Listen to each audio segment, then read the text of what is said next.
जय गुरु जी। श्री शिव पुराण द्वितीय खंड 18वां अध्याय। ब्रह्मा जी बोले, हे नारद, सती ने सदाशिव के ऐसे वचन सुनकर अपने को भाग्यवान समझा। उन्होंने प्रेम पूर्वक उनसे भक्ति के अंग पूछे तथा उपासना के प्रकार, जिसके 5 अंग हैं, पूछे। शिवजी ने तंत्र शास्त्र का स्त्रोत, कवच, सहस्त्रनाम, पटल तथा पद्धति सहित और अनेक प्रकार यंत्र, मंत्र, चेटक आदि गुणों सहित वर्णन किया। उन्होंने प्रेम में वृद्धि करने वाली कथाएं तथा आनंद उत्पन्न करने वाले वृतांत, अपने भक्तों की महिमा जिससे भक्ति में वृद्धि होती है, तथा अनेक धर्म जैसे नृप धर्म अर्थात राजनीति, स्त्री धर्म, वर्णाश्रम धर्म, पुत्र धर्म तथा शंकर धर्म आदि का विस्तार पूर्वक वर्णन किया।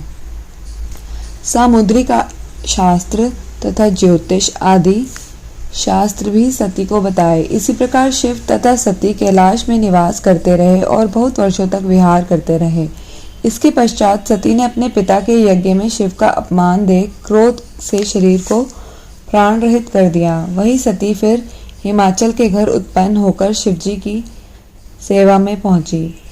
नारद जी इतनी कथा सुनकर बोले, हे ब्रह्मा जी, संपूर्ण सृष्टि के स्वामी सदाशिव, जो किसी के भी शत्रु नहीं है, उनके साथ दक्ष ने इस प्रकार से बैर क्यों किया?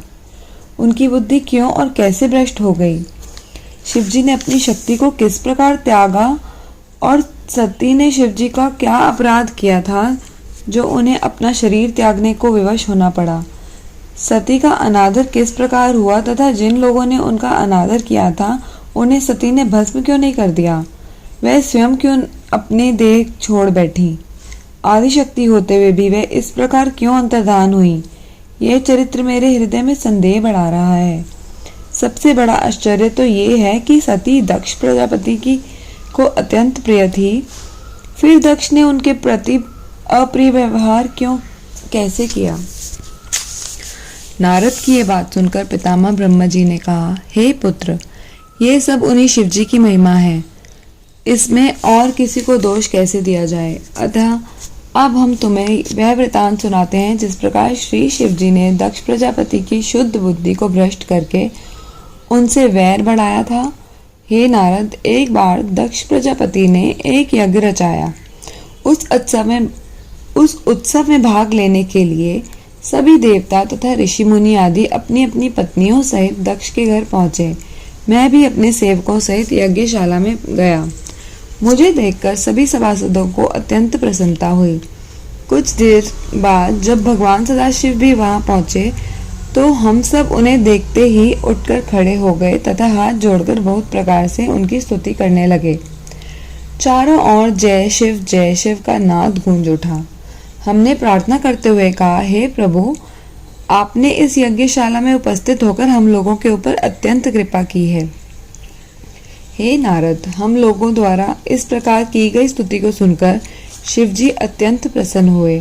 तदुपरांत उनकी आज्ञा से हम सब लोग यथास्थान बैठ गए। उस समय हम सभी सभासद अपने को परम धन्य मानकर मन ही मन प्रसन्न हो रहे थे। इसके कुछ देर बाद ही उस यज्ञशाला में दक्ष प्रजापति भी आ पहुंचे। उन्हें देखकर सब देवता तथा ऋषि मुनि फिर उठ खड़े हुए तथा दंडवत प्रणाम करने के उपरांत उनकी स्तुति करने लगे।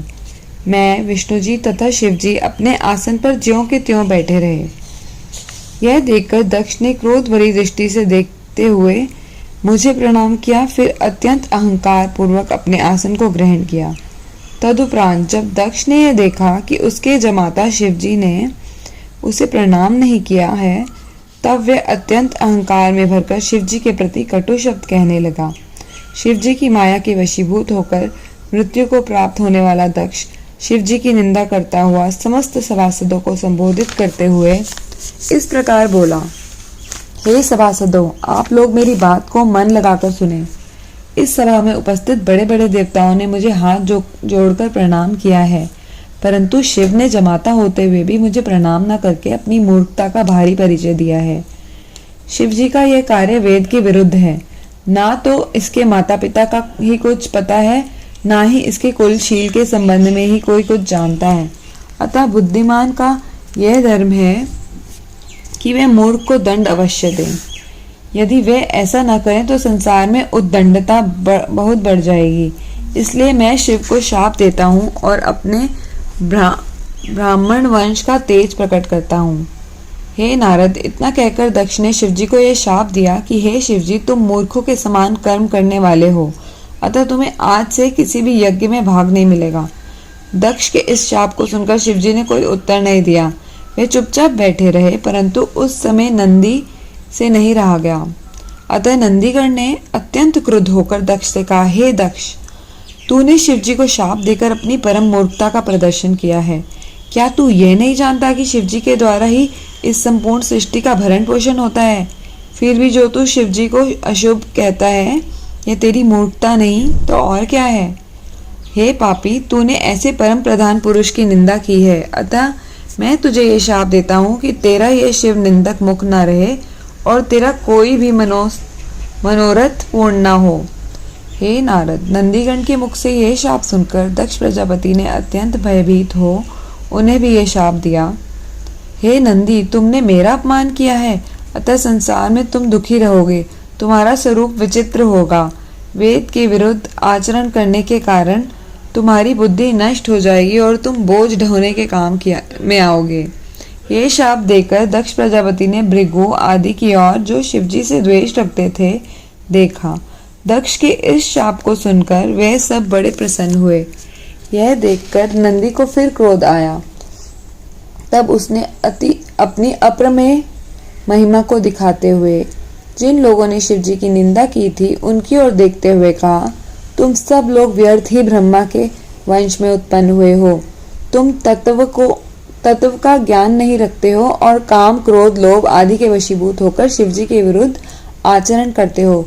अतः मैं तुम्हें भी ये शाप देता हूँ कि तुम्हें शुभ कामों का फल प्राप्त न होगा और तुम कभी भी परम पद को नहीं पा सकोगे। जो लोग शिवजी से द्वेष रखने वाले हैं, वे सब वेद के विरुद्ध चलकर ब्राह्मण के कर्मों का त्याग कर बैठेंगे। वे महादरिद्र होकर कुकर्म करेंगे तथा अंत में नरकवास पाएंगे।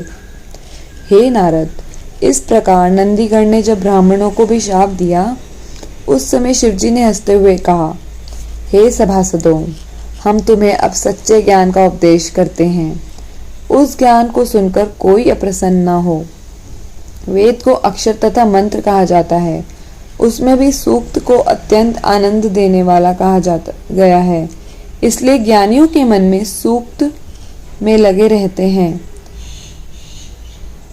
और वे बुद्धिमान जन अपने मन को सदैव अपने वश में किए रहते हैं। अतः मैं नंदी से भी ये कहता हूँ कि हे नंदी, तुम विद्वान होते हुए भी अपने हृदय में क्रोध को जो स्थान दे रहे हो, यह उचित नहीं है। दक्ष ने मुझे कोई शाप नहीं दिया। यह ठीक है कि उसने जानने योग्य बात को जानने में अपना मन ही नहीं लगाया और इस प्रकार सभा में मेरा अपमान कर अपने अज्ञान को प्रदर्शित किया है। फिर भी तुम्हें यह जान लेना चाहिए कि इस जगत में के संपूर्ण कर्मों को करने वाले हम ही हैं। हमारी इच्छा है और हम ही इसके भीतर बाहर सब स्थानों पर निवास करते हैं। हम शुद्ध और अशुद्ध, भूत, प्रेत, देवता, दैत्य आदि तीनों लोगों के प्राणियों को उत्पन्न करने वाले हैं। अतः तुम्हें यह उचित है कि हमारे इन वचनों को सुनकर अपने क्रोध को दूर कर दो और अब किसी को भी शाप आदि मत दो। हे नारद, शिवजी के यह वचन सुनकर नंदीगण ने अपना क्रोध शांत कर लिया। तदुपरांत शिवजी कैलाश पर्वत को चले गए। दक्ष प्रजापति भी उसी क्रोध में भरा हुआ अपने घर चला गया। उस दिन से वह सदैव शिवजी की निंदा करने लगा। यदि वह किसी शिव भक्त को देख लेता था तो उसे बहुत क्रोध आ जाता था। शिवजी की माया ऐसी अपरंपार है कि वह कब किससे क्या करा बैठेगी, इसका कोई पता नहीं चलता। जय गुरु जी।